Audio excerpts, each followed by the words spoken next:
Bonjour à tous. La raison d'être de l'interview business, c'est de vous faire découvrir un peu mieux ceux qui comptent dans le sport sans être obligatoirement au centre du terrain. Alors on rencontre souvent des sponsors, des entreprises. Et bien aujourd'hui, on va du côté de la politique finalement et des élus, puisque c'est un conseiller général qui nous rejoint aujourd'hui, délégué au sport et à la jeunesse du 92 des Hauts-de-Seine. Cyril Lechenois, bonjour, soyez le bienvenu. Alors on va essayer de comprendre comment et pourquoi un département vient aider, vient soutenir, vient sponsoriser, si on peut dire aussi, le sport dans son département. Alors comment sont faits ces choix tout d'abord? Est-ce que ça se passe dans une ambiance démocratique où chacun donne son avis? Est-ce que c'est en fonction des résultats des clubs? Comment ça se fait par exemple que vous vous retrouvez aujourd'hui sponsor notamment du rugby du Racing Métro 92? Alors il y a deux types de soutien.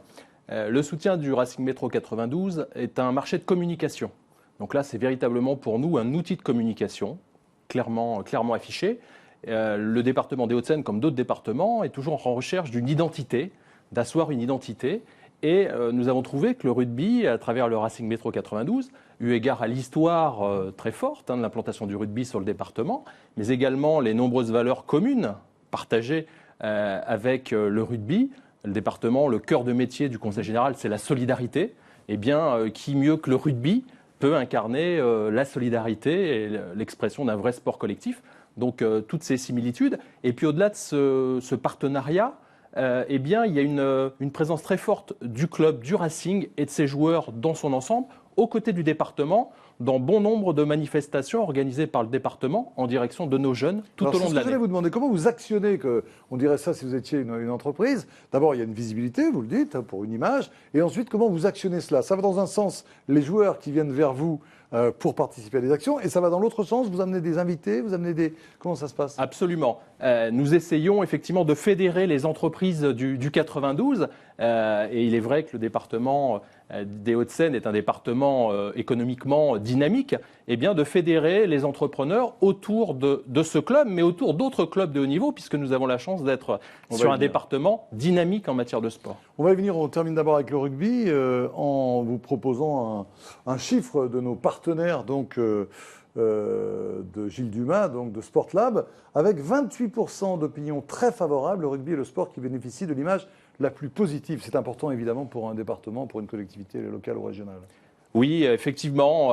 Même si d'autres disciplines comme le tennis ou le football comptent davantage de pratiquants, il est vrai que l'image très positive du rugby a forcément influé sur notre prise de décision. Mais je vous disais, il y a aussi des liens très étroits qui nous unissent depuis très longtemps avec le Racing. Alors, moi je me souviens également de la présence du 92 dans le Tour de France, puisqu'il y avait le fameux kilomètre 92 qui avait marqué justement l'intérêt de ce département pour le sport.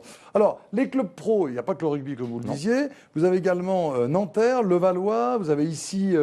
en hand féminin, vous avez donc tout un tas de clubs professionnels aidés. Comment ça se passe? Est-ce qu'il y a une sorte de règles du jeu selon l'importance du club Alors, nous avons des critères, effectivement, où il y a chez nous deux catégories. Les clubs dits élites, qui évoluent dans les deux premières divisions de la discipline concernée, et les clubs dits de haut niveau, où là, ce sont concernés les 4 premières divisions.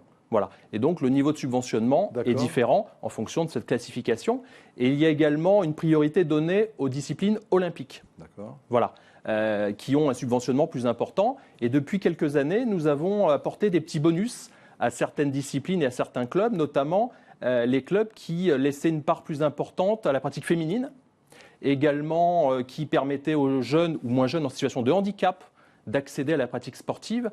Nous avons des petits bonus au niveau des subventions. Est-ce que la crise a un effet? Est-ce que les entreprises de la défense, qui sont en 92, est-ce que tout ça fait un peu moins de recettes pour le département compte tenu de la crise et vous oblige à baisser un peu vos subventions sportives? Alors, nous avons souhaité maintenir notre niveau de subventionnement. Nous n'allons pas au-delà, bien évidemment, mais nous avons souhaité maintenir ce niveau de subventionnement parce que, pour nous, il est très important de permettre aux jeunes, à tout à chacun, à la base, de pratiquer le sport, mais également d'aider le haut niveau, parce que l'un sans l'autre ne fonctionne pas. La base a besoin d'exemples, les jeunes ont besoin de rêver, de modèles, et le haut niveau se nourrit de cette base. Donc il faut que ces deux puissent coexister, j'irais, en bonne intelligence. Et puis on le sait bien, il y a des disciplines sportives qui sont moins exposées médiatiquement et où là, seules les collectivités peuvent vraiment apporter un soutien. Alors on a parlé du basket, mais il y a des disciplines comme le volleyball, voire le handball, mais le volleyball, qui sont beaucoup plus en difficulté encore et qui, sans les subventions publiques, ne pourraient pas fonctionner. Alors, pour terminer, est-ce qu'une manière efficace également d'aider le sport pour un département, c'est pas aussi d'avoir des infrastructures qui permettent de pratiquer? Ben absolument, c'est la raison pour laquelle il y a un projet ambitieux sur le stade mythique Yves du Manoir, en l'occurrence autour du handball, mais également, là c'est un projet privé, le projet de l'Arena 92 du président Lorenzetti, mais aussi sur le département le Haras de Jardy, qui est un des plus beaux haras d'Europe, où tout au long de l'année s'y déroulent de très belles épreuves équestres, qui a été également le théâtre de quelques scènes du film Japlou récemment. Exactement.